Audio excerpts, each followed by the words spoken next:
let's start with you. I don't know. You probably saw what we already posted there today. Tell us where you're at with this. Tell us anything you want to tell us. Well, the one thing I know for sure is God has never changed what he said to me, not at all, about Trump. And he still intends to put him in the White House. And you're correct that I did say last Tuesday that God said if Biden got in, that he would remove him because he is illegal, number one. Trump actually did win the election, so he's illegally placed and doesn't really have the authority to do what he did. And so God's going to have his way. And I also know this, if God asks for a certain thing to happen, like we didn't necessarily have this planned, this Thursday planned, but when God said, I want to say something after the inauguration, I knew that probably what would happen would be what I had said, that probably the other person would have gotten in. God's not concerned about that. You all need to understand this. I think if you knew him more, and if you knew how he operated a little bit more than you do, you would not be concerned about any of this. All through the history of the Bible, God always did things differently than what man thought. He is not a man. He's not going to think like a man. Everyone says he's mysterious, he's strange. Well, you're finding out some of his strange ways. He has a time frame set up for all of this to happen. He knew before the first vote was cast, he knew exactly what we would go through, what would happen, and yet he was not concerned, even in the midst of all of that going on, and then the fraud being questioned, all the other stuff happened. God didn't change what he said. That meant he already knew at that time what would end up by happening. And I can assure you, Trump will be sitting in the White House as president. And I do understand about the two presidential thing. That would definitely be for a very short-term thing, because we know we don't want wickedness and evil. We didn't vote for that. That's not what we wanted. Everybody voted for righteousness and God's plan, and that is exactly what we will have. And I know I see people jumping off the bandstand. They're just jumping, diving off, running. That number one, your faith needs to increase. You need to trust God, because if this is his, and you even said it was at one time, I'm talking to the other prophets who bailed. If you believe that God meant what he said, then you should not have backed up. And by the way, nowhere in the Bible does it say prophets have to apologize for anything. You'll not ever hear me apologize for what God has said to me. I will stand and I will still believe what God said would happen, and it will happen.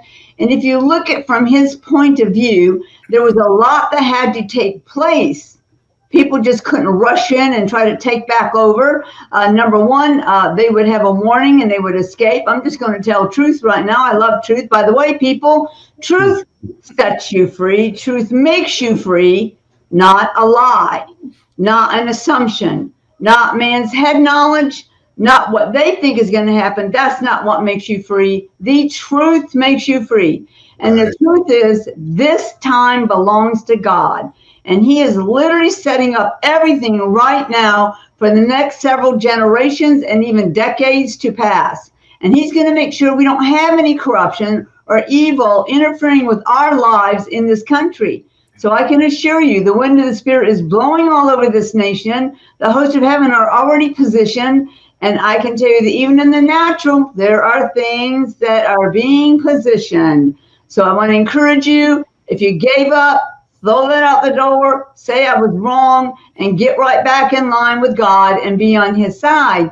You do remember what happened to all those who fought God, hated God, and argued continually. Well, some got swallowed up by the land, some got washed away at sea, some got eaten by a bear. So I don't think I would mess with God's plan. And if you don't understand, just keep praying and celebrate anyway. Because the one thing God has not stopped saying to me is you need to celebrate the victory before you see it. Now that sounds like God to me. But I can tell you there's a lot of things going on behind the scenes that you do not understand. And therefore, you should not make judgments. Especially, you should not bash God's anointed. I forgive everybody anyway. I know where I am with God, and I know what his plans are, and I'm saying yes to those. That's good.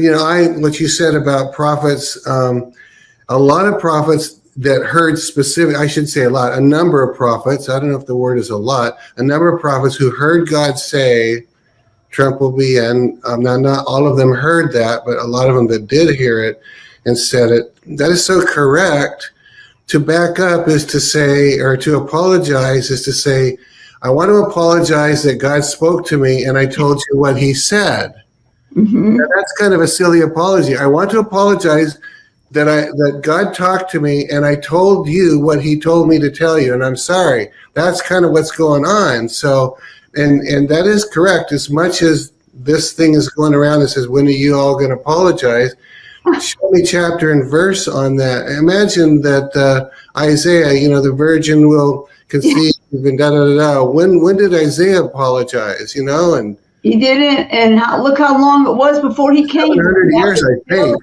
That was a correct prophecy, and I can tell you right now that you should never go back. If you heard God, you should never say anything about that. You stand and you tell people, I'm making a stand on it. I may not know the timing of it. And I think one of the biggest mistakes people made, most of them think in the natural. I understand a lot of people don't walk in the Spirit or understand the ways of the Spirit. That's God too. But in man's mind, if things didn't happen by Election Day, then if they didn't happen by the Georgia vote day, then if they didn't happen by the Congress vote day, and for heaven's sakes, it has to happen by inauguration. That was in everybody's mind. When you do that, you let yourself down, you set yourself up for something that's going to affect your soul. Always let God have his time, and all you can say is he's not ready this day, but he is still going to do it. That's good. Well, Jeff, tell us what's on your heart. And you said something about the two president prophecy too. So let's hear what you have to say. Well, I do, but before I get into that, and which I think you probably pretty much addressed very well, I completely agree with Kat. How you doing, Kat? Hi, doing great. Eat cake and celebrate. Yes. I completely agree with Kat. First of all, 2 Chronicles 2020 for the year 2020, the prophets came out strong out of the gate saying, hey, this is the year that God is going to be validating the prophets, 2 Chronicles 2020. Well, it was even more than validating the prophets. This is the 2 Chronicle 2020 is the year that the prophets were tested and they were tried. And so that's not to say that, look, I've not gotten it all completely right all the time. I've missed it from time to time. Someplace I must have, but what I say that there's an element of grace because we see in part, we hear in part, we know in part, we prophesy in part.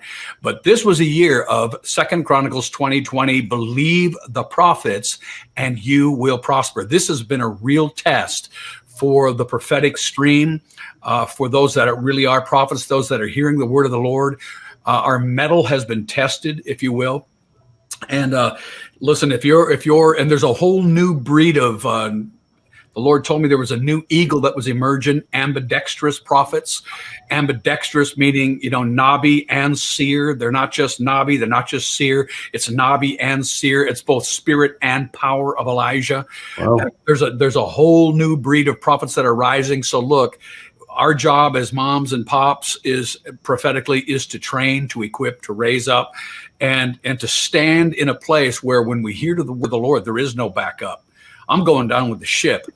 When the Lord showed me, just like you, Kat, back in 2015, what was going to happen with Trump, I knew what was going to happen. I stood at that, and not only that, but what was going to take place in the 2020 election and 21 years after this. Mm-hmm. People go 21 years. What are you talking about?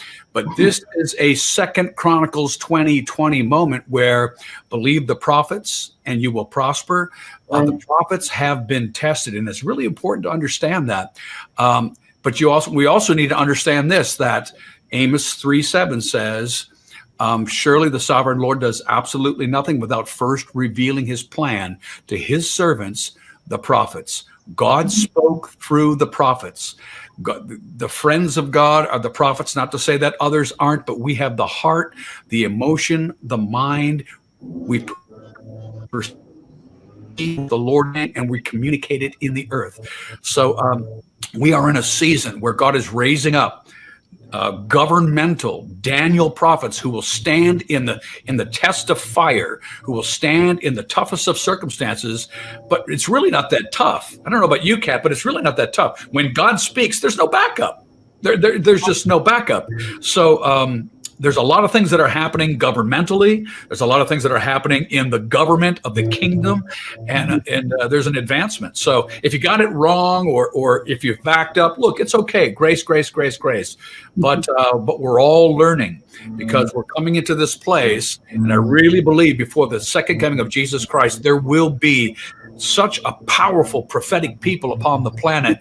God is using this as an opportunity to hone, to sharpen, to articulate, to cause this prophetic new breed, ambidextrous, Nabi seers, spirit and power, new breed eagle to stand up, to be able to bring the word of the Lord to nations, to presidents, to prime ministers, and it's a tested word. So one of the things that Bob Jones told me, one of the things he told me before he left was, he said, Jeff, years ago, I had an encounter with Jesus, and I'll share this and I'll move on. He said, and I had an encounter with Jesus, and he said, I found myself standing at the Jordan River. Now, I don't know if Bob shared this publicly, he may have, but if he's told me this once, he's told it to me 5 times. He said, I found myself standing at the Jordan River. He said, I was there. He said, I was standing in the sand. I saw the priests. They had the Ark of the Covenant on their shoulder. The people were standing back so many cubits. He said, I looked to my left and the Lord was standing there with me. He said, I could feel the heat from the region, my feet in the sand, the wind. He said the whole thing. And he said, I looked at the Lord to see what he was doing, and he wasn't looking at me. He was looking at the priests. And so Bob said, I looked at the priests, and I looked back at the Lord, and I said, hey, Lord, can I run down there, and can I put my shoulder to the ark and help carry the ark over? And the Lord said, Bob, you are my friend. You are the last of what is called wilderness prophets. He said, that is not your job. You will always be my friend. But he said, this job, and then Bob turned to me and he said, this job, Jeff, belongs to you. There's a new breed eagle that's rising that will carry the glory of God, cross over into the promises of God with the ark of the presence of God, the ark of God, and will carry the glory of God into nations. He said, you and your generation will stand before priests, rather stand before presidents, diplomats. You will bring the word of the Lord that shifts nations to bring the glory of God, the knowledge of the glory of God. Haggai 2:14, that covers the earth as the waters cover the sea. We have to be tested. And this is what's going